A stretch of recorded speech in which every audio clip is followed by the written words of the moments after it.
हाय दोस्तों, हम आपको अपने YouTube चैनल सिंग संग टीवी में खुश आमदीद कहते हैं।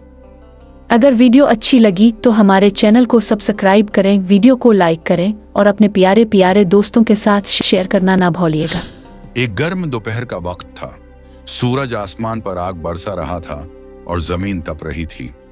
दरख्तों के पत्ते मुरझा चुके थे और हर जानदार साया तलाश कर रहा था। ऐसे में एक कौवा जिसका नाम काका था, आसमान में उड़ता हुआ पानी की तलाश में सरगर्दा था। काका ने कई तालाब, नदी और चश्मे देखे, मगर सब खुश्क हो चुके थे। वो थक चुका था, प्यास से उसका गला खुश्क हो रहा था और वो सोच रहा था, क्या आज पानी मिलेगा या नहीं। अचानक दूर एक बाग नजर आया। काका ने फौरन वहां का रुख किया। दाखिल होते ही उसने एक मिट्टी का गड्ढा देखा जो एक दरख्त के नीचे रखा था। काका की खुशी की इंतहा न रही।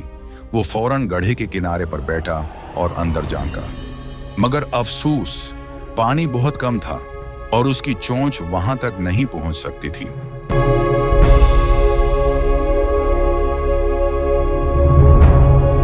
काका ने कई बार कोशिश की मगर नाकाम रहा।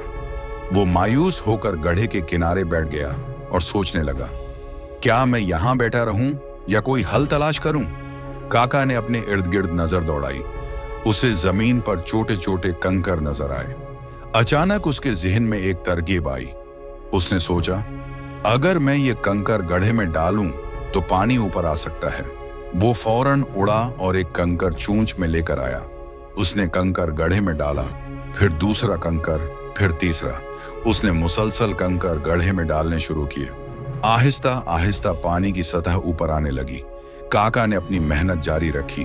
वो कंकर लाता, गड्ढे में डालता और पानी की सतह को देखता।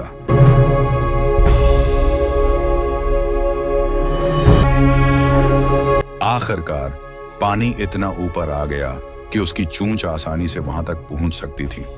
काका ने जी भरकर पानी पिया और अपनी प्यास बुझाई। पानी पीने के बाद काका ने आसमान की तरफ देखा और शुक्र अदा किया। उसने सोचा, अगर मैं हिम्मत न करता और तरकीब न सोचता तो शायद मैं प्यासा ही रहता। दोस्तों, ये कहानी हमें सिखाती है कि अक्लमंदी और मेहनत से हर मसले का हल निकाला जा सकता है। जहां चाह वहां राह, जरूरत ईजाद की मां है। मुअज़्ज़ज़ सामीन, अगर कहानी अच्छी लगी हो तो वीडियो को लाइक करें, शेयर करें और हमारे YouTube चैनल सिंग संग टीवी को ज़रूर सब्सक्राइब करें। शुक्रिया।